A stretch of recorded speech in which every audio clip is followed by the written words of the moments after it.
Hello and welcome to this lecture. In this lecture we are going to talk about regular expression.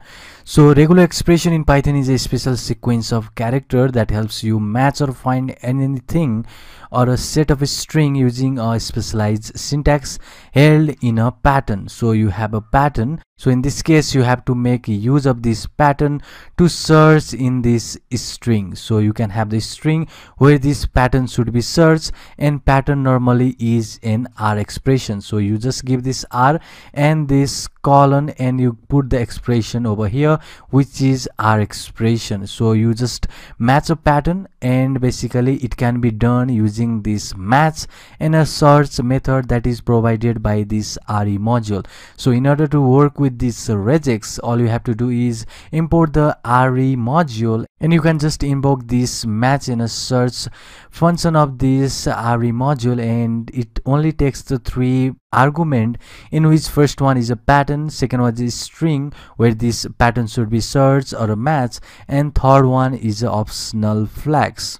The module RE provides full support for Perl-like regular expression in this language, which is Python. So the RE module raises the exception, which is re.error, if an error occurs while compiling or using this regular expression. So make sure you have to just catch that and handle the exception, which is re.error, while using this regex. So we would cover the two important functions, as you could see here. The first one would be our match, and there are the various characters which would have the special meaning when this should be used in the regular expression, and we'll just talk all about that in the upcoming lectures, and we'll talk about all of those in this lecture. To avoid any confusion while dealing with the regular expression, we would use raw string as our expression. So let's talk about this match function at first, and in the couple of minutes after we'll just talk about this search. So first is our match method, and this function attempts to match our regular expression pattern to the string with this optional flag, which has a default value as 0. Here in this syntax for this function we have the description. So you can see the description, that is pattern. So pattern is the regular expression to be matched, and the string is where you should search to match the pattern at the beginning of a string, and the flag is where you specify different flags using this bitwise OR, which is normally this bitwise OR, and these are called modifiers. We'll talk about this optional flag or modifiers in a minute. So before that, we want to make use of this match in our program. So let's get into the coding. As always, you have to just open your shell and just save your new script. So let me just create the new script first and save it as, let me say, regex, and let me say .py, which is our extension. Let me save this down here.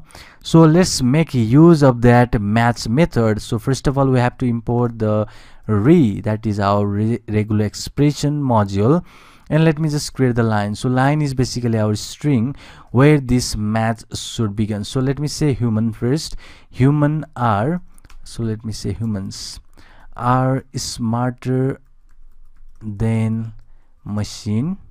So this will be our lines, and let me say that we have to make use of this match.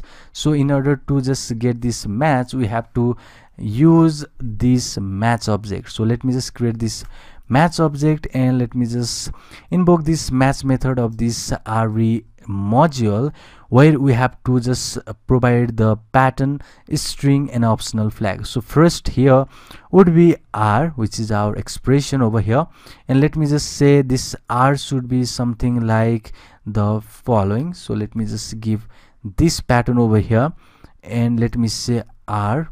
So basically this R is same as here, which is for the pattern. That means you can have anything before this R, and let me just go over here and give another that is for next word. So this asterisk is for any number of word, and I'll just format this down like this way, and let me just close this R expression. So next argument would be line, and third and the last will be optional flag. So if you wonder what this rem and re is about, so let me just complete this down. So basically we have a bitwise OR over here, and I'll just say re.I. So let's talk about this optional flag for now. So if you could see here that we have a different modifier or optional flag in their description. So in this code we have just made use of this rem and this rei, which is basically to perform the case insensitive matching. Basically it will just perform the case insensitive matching. That means it is independent of case, and basically it will match independent of that case, whether it is lowercase or uppercase. If it is in uppercase but you just provide the pattern in the lowercase, it will just give you that matching word or matching expression. So next what we use was re.em. It basically matches not just the end of the string and not just start of the string. So we makes use of this, that is dollar and this sign, which is power sign, what we normally call. It is to just check for the end of the string and for the start of the string. So basically it will combine both of these, and it is for the multi-line matching.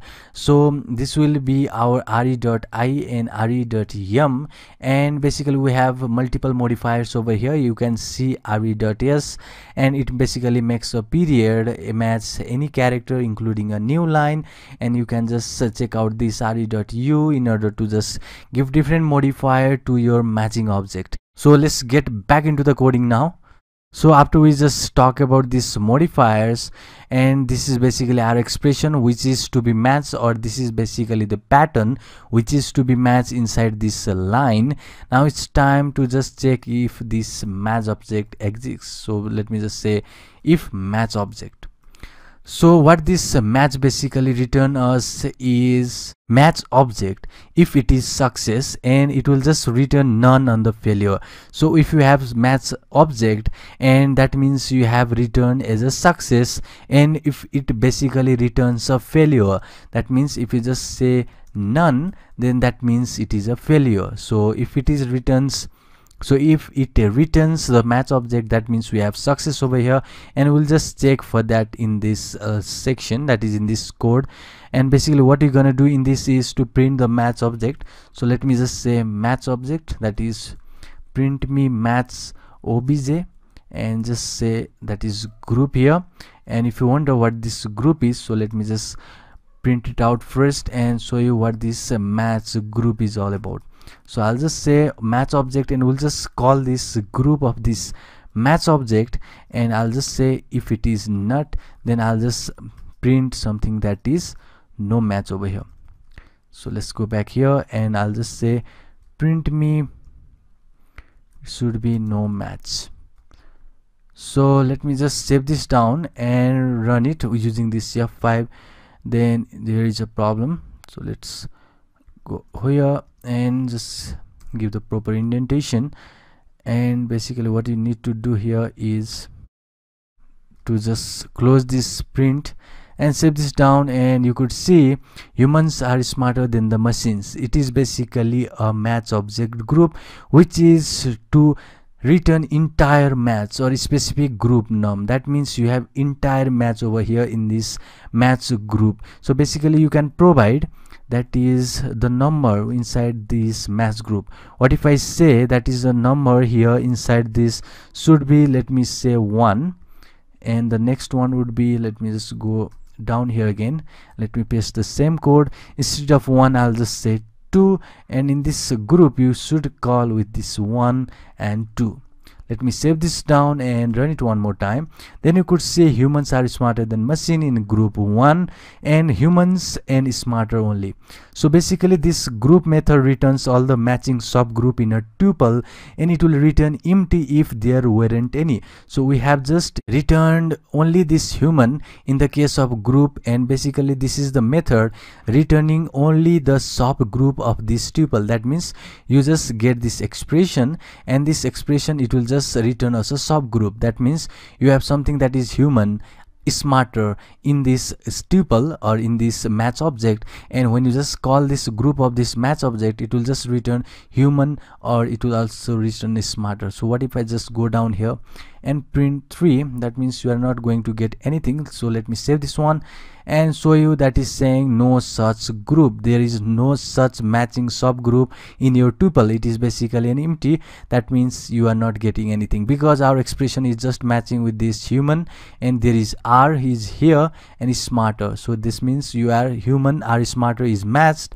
That means you are getting whole of these from this group method, which basically returns entire match or a specific subgroup number if you just pass a number over here. So if you just pass number, it will just return a specific subgroup number, which in this case is human and is smarter. So this was our match method where we just match using this expression, which is our pattern, and the string where we make the pattern search. And this was our optional flag, and we have a bunch of optional flag to work with. So in the next lecture we'll talk about the search method. So see you in the next one.